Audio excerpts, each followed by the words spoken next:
El término socavón es un término que es pues, bastante particular de México para hablar justamente de estos agujeros que se forman, ¿no? Y estos agujeros pues, se conocen de, por ejemplo, la Ciudad de México, que pues, es una super ciudad, y justamente se forman agujeros muy a menudo, ¿no? En inundaciones, cosas así. Ahora, el término correcto para esto sería una dolina de succión, y es un término un poquito técnico, pero pues, te explico más o menos de una forma sencilla qué es. O sea, hay distintos procesos que pueden formar un agujero en la Tierra. En este caso en particular, lo que sucede es que hay un suelo o un sedimento que está muy poco consolidado, o sea, no está cementado.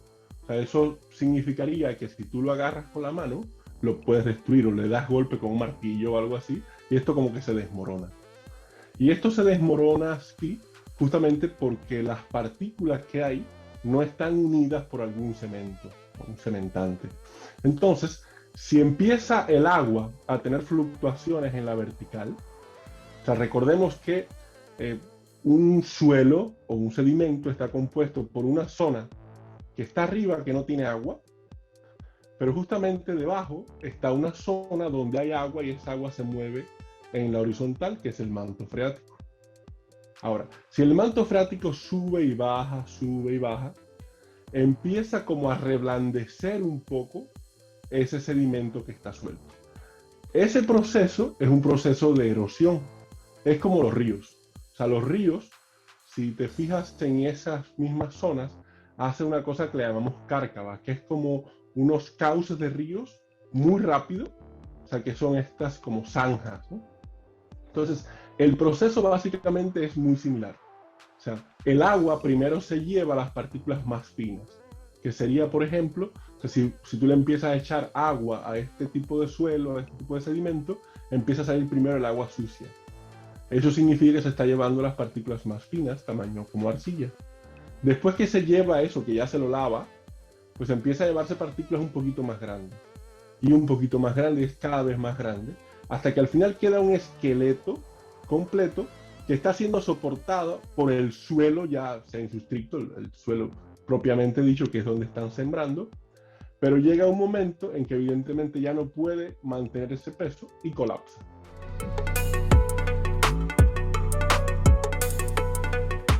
El factor agua es súper importante. Tiene que haber agua tanto en la vertical, o sea, porque recordamos que en el suelo, cuando tú le echas agua al suelo o llueve, también hay agua que se está infiltrando en la vertical. O sea, está bajando y esa agua también tiene fuerza de erosión. Entonces hay una erosión en la vertical, pero también en la horizontal porque el agua se mueve como si fuera un río de mayor altura a menor altura. O sea, es algo que nosotros no vemos, pero en realidad en estas zonas hay como un río. Pero es un río que no tiene un cauces solamente, sino que es como un, más como un mar, ¿no? O sea, es como un espejo de agua. Por eso cada vez que hacemos un pozo, podemos agarrar justamente ese manto acuífero, porque es como un espejo de agua que está debajo del suelo, ¿no? Y eso es justamente lo que nos permite poder hacer pozos, ¿no? No es como en algunas otras zonas donde sí está como muy encauzado, ¿no? En esta zona es como más disperso.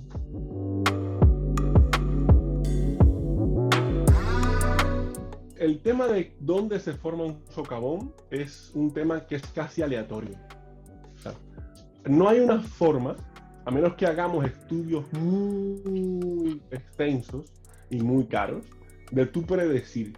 Porque a veces el suelo no es algo que es homogéneo, o sea, no tiene la misma estructura en todas partes, ¿no? O sea, si tú escarbas aquí y escarbas a 20 metros, puede ser que escarbes a 20 metros y esté el suelo más duro que si escarbas aquí, ¿no?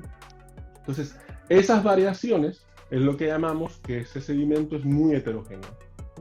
Tenemos que recordar que estos sedimentos que están ahí en esta zona proceden del volcán. O sea, son erupciones volcánicas y son básicamente flujos piroclásticos, flujos vulcanos sedimentarios. O sea, son flujos volcánicos. No lava, sino el flujo de la ceniza y estas cosas. Entonces, en el momento que se depositan estos sedimentos, dejan a veces incluso agujeros pequeños. Entonces, es muy fortuito.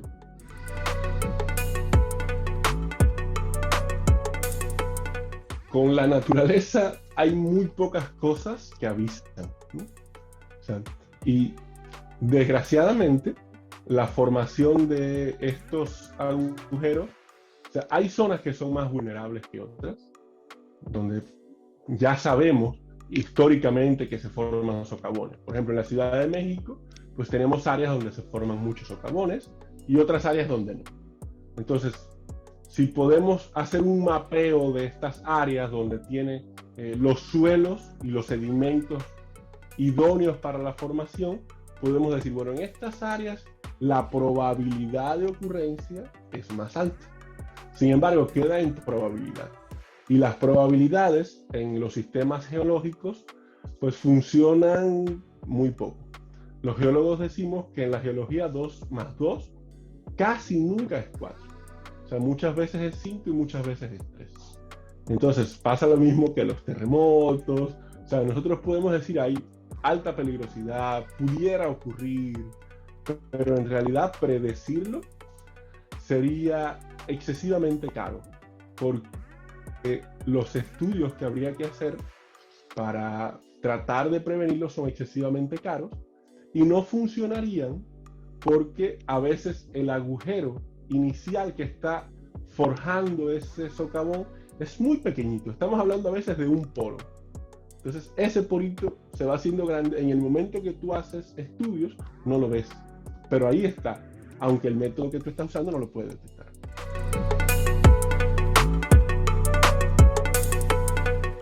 Este tipo de socavones crece muy rápido.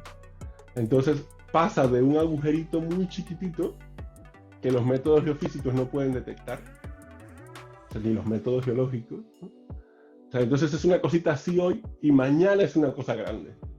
Entonces es casi imposible de predecir.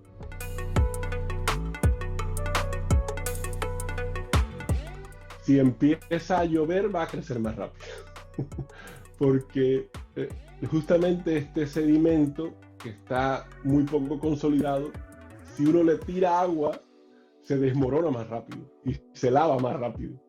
Entonces puede ocurrir dos cosas. Puede que empiece a llover y empiece a hacerse mucho más rápido y de nuevo la pendiente baje, o puede seguir vertical y creciendo y creciendo y creciendo.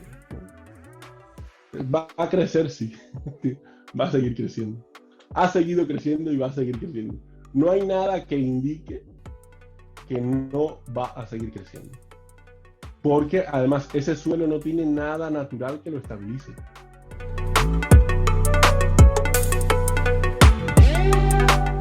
En la Ciudad de México, o sea, seguimos extrayendo agua a una velocidad enorme, pues tenemos que pensar que justamente lo que antes tenía agua, le vamos a quitar agua, le vamos a quitar agua, le vamos a quitar agua, y seguimos extrayendo, y eso va a hacer justamente pues que haya colapsos o socavones, ¿no? Entonces, también es un poco inevitable, dado nuestra forma de pues, hacer las cosas.